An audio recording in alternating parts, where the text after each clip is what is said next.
One of Virginia's best go-kart racers has gotten that way almost out of spite. Sherod Charity was on a family vacation when he was 11 when his family went to a track in Orlando. He remembers two things about that day. It's fun, quickest kart I've ever been in until I got in D's.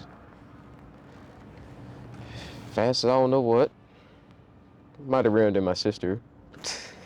But there's one important detail Sherod leaves out of his recollection. I remember him getting beat by his sister, and he didn't like it. So we raced again, he got a little better. Time improved as we kept racing.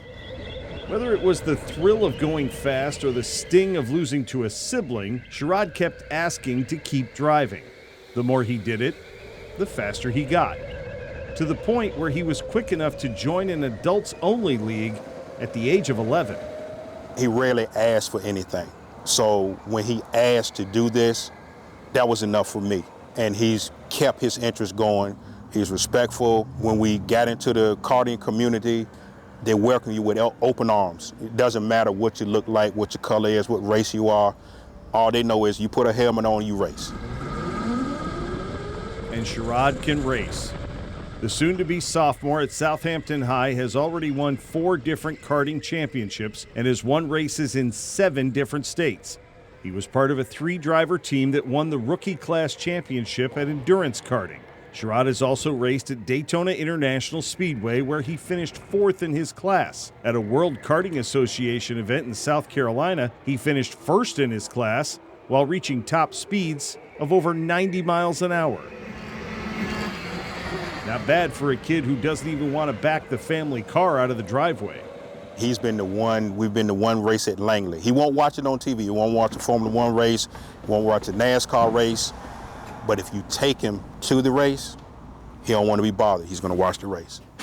Sherod's success has not always come easily. There have been lessons learned the hard way and plenty of equipment bent in the process. Ran into a barrier. Couldn't slow down the time, ran into a barrier. Bent my tie rod right here and some other stuff. But any opponent that mistakes his soft-spoken demeanor for a laid-back attitude on the track does so at their own risk. He doesn't talk much, as you can tell. However, when he puts the racing helmet on, it's business.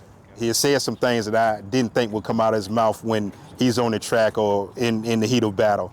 Stuff you can repeat? No, nothing I can repeat. And even at his relatively young age, Sherod has learned from past mistakes, both his own and others. He is keenly aware of how expensive this sport can be if you do not take care of your equipment. And he can show a patience that belies his age. Just don't wreck it. Like I say, just don't wreck it. Wreck it, gotta get new parts. He's lost races or lost places because he's going to be respectful, because he knows we don't want anybody to tear our stuff up, and I don't want him to tear anybody else's stuff up. He knows when to back out of situations that get kind of hairy.